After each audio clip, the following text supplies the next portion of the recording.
Alright, I wanted to talk about a problem I ran into yesterday. I went to do the water changes on my tank, and I got my tubing out that I used to drain my tank with, and here it has molded all inside of this tube. And this is just a little piece of it. This was probably about a 4, maybe 5 foot long tubing that I used to drain and fill my tanks.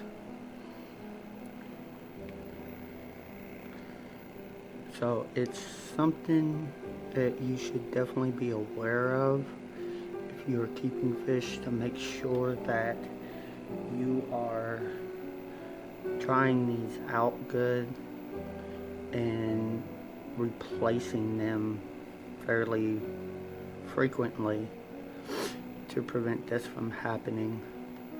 This is actually the first time I've ever seen tubing mold like this in all the years that I've been keeping fish.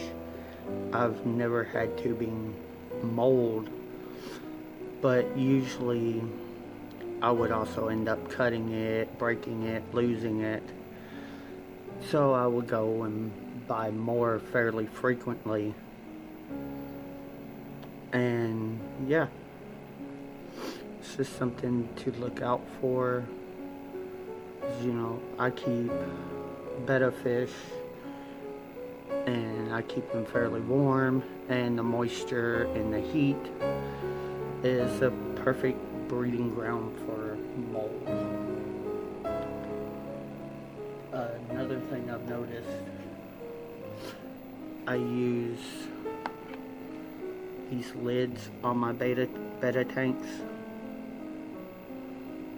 and everything, just to help keep humidity in and to keep humidity out of the room, especially having multiple tanks that could lead to a problem over time. And I actually noticed that the one on my fry tank had a few little spots of mold that I cleaned off using some bleach and then let it set, treated it good, and now it's fine.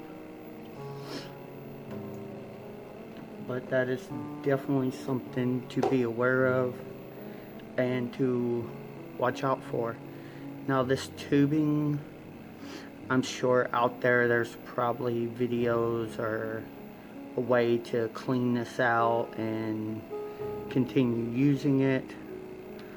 Me personally, it's cheap.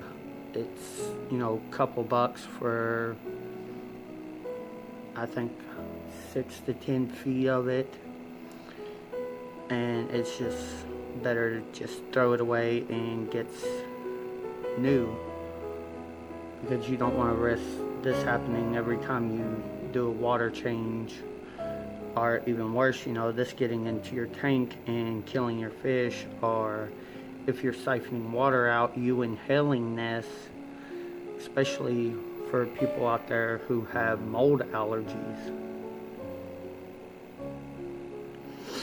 So something to be aware of and to look out for.